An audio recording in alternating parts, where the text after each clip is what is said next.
আজকে সর্বশেষ বাংলা সংবাদে আপনাকে স্বাগত। শুরুতেই সংবাদ শিরোনাম। সেই রাজাকার স্লোগানের ব্যাখ্যা দিল নাহিদ। বাংলাদেশকে ঋণ দিতে চায় শর্ত বিশ্ব ব্যাংকের। অন্তর্বর্তী সরকার দীর্ঘকাল থাকলে জনগণ মানবে না, মির্জা ফখরুল। বিস্তারিত প্রতিবেদনে যাওয়ার আগে অনুরোধ করব, চ্যানেলটি সাবস্ক্রাইব করুন এবং আপনি কোন জেলা থেকে আমাদের এই ভিডিওটি দেখছেন তা কমেন্ট করে জানিয়ে দিতে ভুলবেন না। শেখ হাসিনা জাহান্নামে বসে পুষ্পের হাসি হাসছেন। কোনটি জাহান্নাম আর কোনটি পুষ্প সেটি নিয়েই আলোচনা করব। জাহান্নাম কেন বলছি? জাহান্নাম বলছি এই কারণে যে শেখ হাসিনা দিল্লিতে আছেন বিনা স্ট্যাটাসে। রাজনৈতিক আশ্রয় যেটাকে বলে পলিটিক্যাল অ্যাসাইলাম, সেটা তার ভাগ্যে এখনো জোটেনি।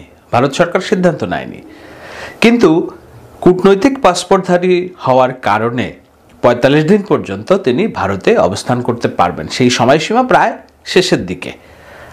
বাংলাদেশে ৫ সেপ্টেম্বরের ১ মাস পূর্তি উদযাপন করা হয়েছে দুদিন আগে। সেই হিসেবে আর হয়তো ১৩ দিনের মধ্যে ভারত সরকারকে সিদ্ধান্ত নিতে হবে শেখ হাসিনাকে তারা ভারতে রাখবেন নাকি বাংলাদেশে ফিরিয়ে দিবেন। এর মধ্যে ডক্টর ইউনূস ভারতের একটি সংবাদ মাধ্যমকে দেওয়া সাক্ষাৎকারে কড়া মনোভাব প্রকাশ করেছেন, যে শেখ হাসিনাকে বলেছেন চুপ থাকতে।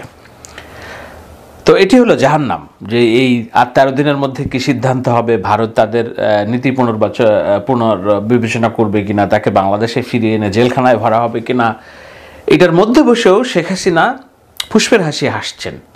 সেই যে হাসি হাসছেন কেন, সেটি নিয়ে আমি বলতে চাই।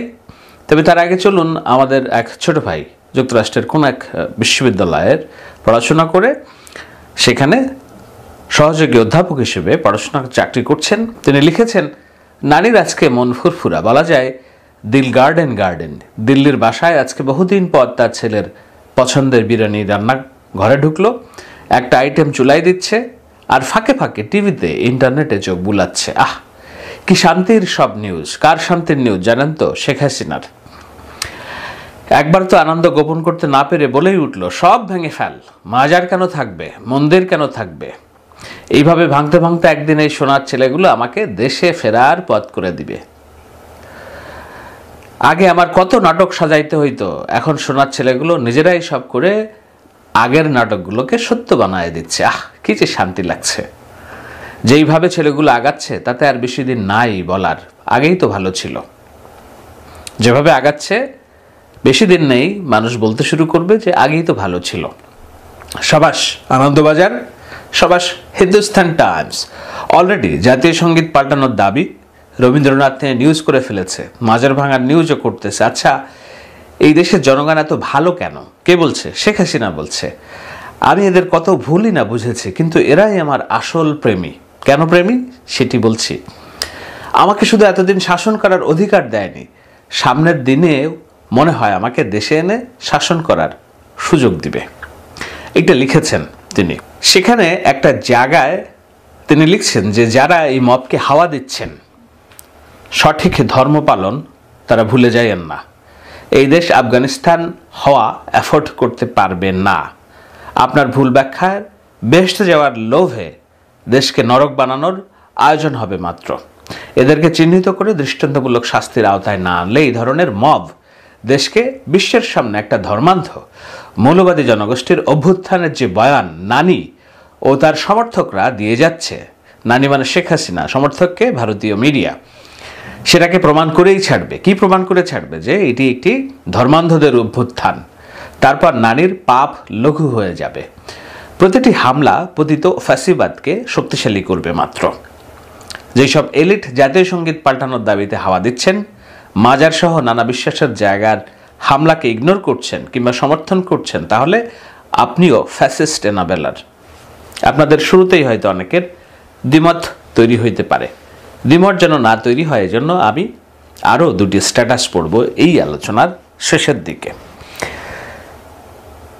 কেন বলছেন এই ভদ্রলোক যে যারা এই মবকে উস্কে দিচ্ছেন তারা ফ্যাসিস্ট এনাবেলার?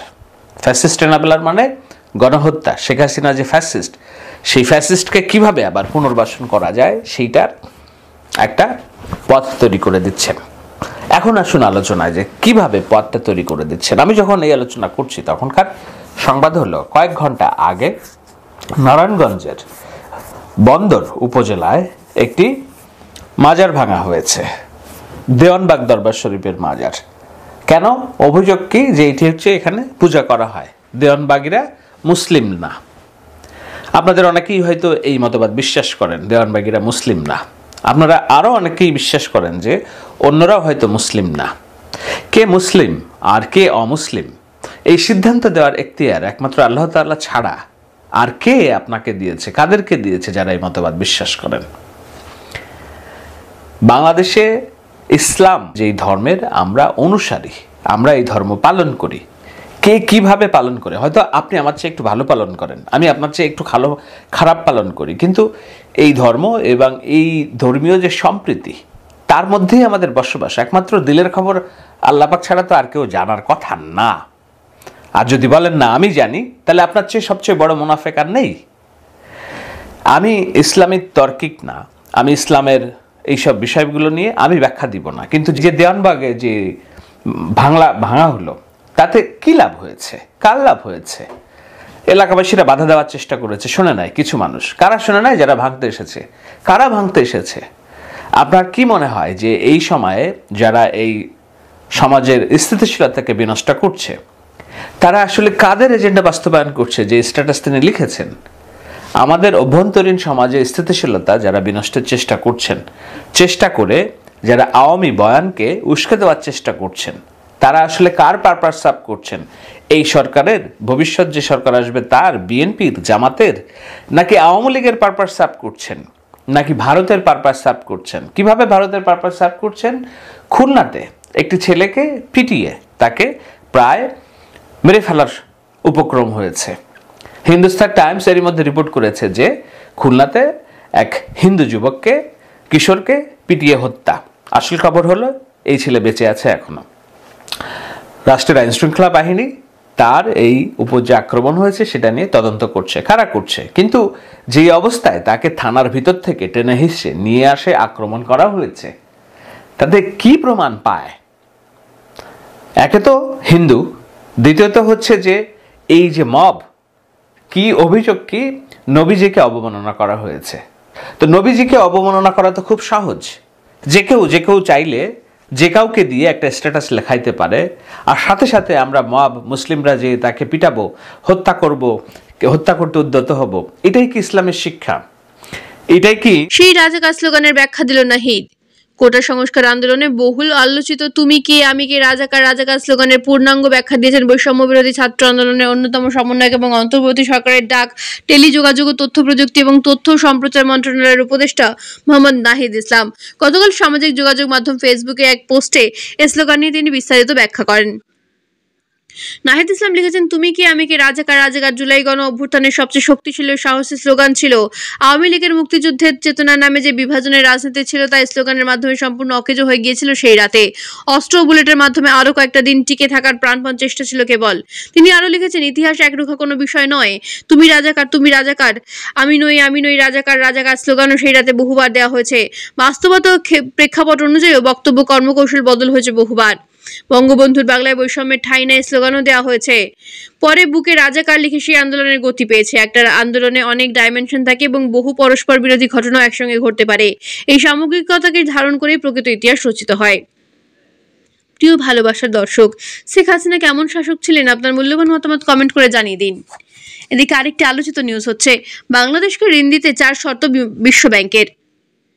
বাংলাদেশকে 100 কোটি মার্কিন ডলার ঋণ দিচ্ছে বিশ্বব্যাংক। এজন্য সংস্থাটি 4টি শর্ত বেঁধে দিলেন বাংলাদেশের ব্যাংকে। রবিবার বাংলাদেশ ব্যাংকের গভর্নর আহসান এইচ মনসুরের সঙ্গে বৈঠক করে বিশ্বব্যাংকের কর্মকর্তারা সব শর্ত বেঁধে দেন।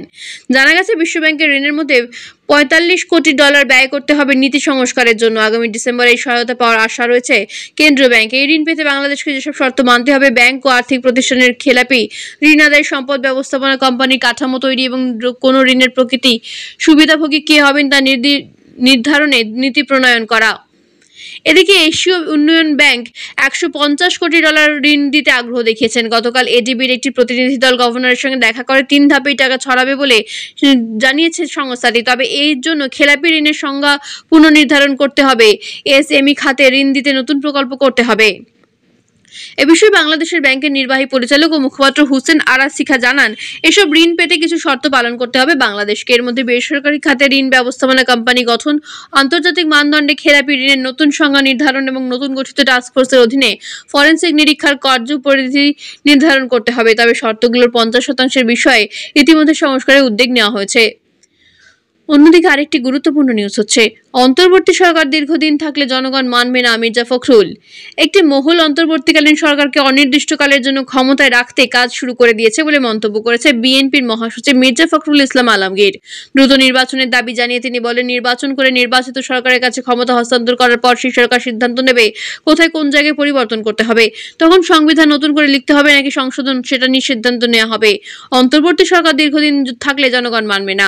সোমবার দুপুরে জাতীয় সমাজতান্ত্রিক দল জেএসডির আয়োজনে দ্বিকক্ষ পার্লামেন্ট উচ্চকক্ষ গঠন আলোচনায় সভায় তিনি একথা বলেন। মির্জা ফখরুল বলেন, ফ্যাসিস্ট হাসিনা সরকার এই দেশে 15 বছর ক্ষমতা থেকে সামাজিক ও অর্থনৈতিকভাবে দেশটাকে ধ্বংস করে দিয়েছে, গণতান্ত্রিক সব প্রতিষ্ঠান নষ্ট করে ফেলেছে। নির্বাচন করার জন্য ন্যূনতম যে সংস্কার প্রয়োজন তা করে দ্রুত নির্বাচনের ব্যবস্থা করা প্রয়োজন।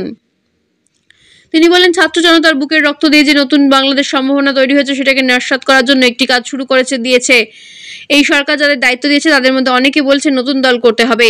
তাদেরকে বললেন জনগণের কিভাবে বুঝবে এরা নিরপেক্ষ কাজ করছে। তিনি আরো বলেন, আজকে দীর্ঘ ত্যাগ তিতিক্ষার পর 15 থেকে 17 বছর নির্যাতিত হয়েছেন আমাদের নেতা তারেক রহমান, নির্যাতিত হয়েছে বিদেশে। আমাদের নেতাকর্মীদের নামে 60 লাখ মিথ্যা মামলা হয়রানি রয়েছে। অবিলম্বে মামলাগুলো প্রত্যাহারের দাবি জানাচ্ছি। সেই সঙ্গে দীর্ঘ আন্দোলন সংগ্রামে যারা আহত নিহত হয়েছেন তাদের পরিবারকে ক্ষতিপূরণের ব্যবস্থা করুন। বিএনপি মহাসচিব বলেন, একটি মহল কাজ শুরু করে দিয়েছে অন্তর্বর্তী সরকারকে অনির্দিষ্টকালের জন্য ক্ষমতায় রাখতে। তারা নাকি একেবারে দেশটাকে সংস্কার করে দেশটাকে পরিবর্তন করে ফেলবে। তাহলে তো জনগণের দরকার নেই, পার্লামেন্টের দরকার নেই। একটি পত্রিকায় ব্র্যাক ইনস্টিটিউট জরিপ করে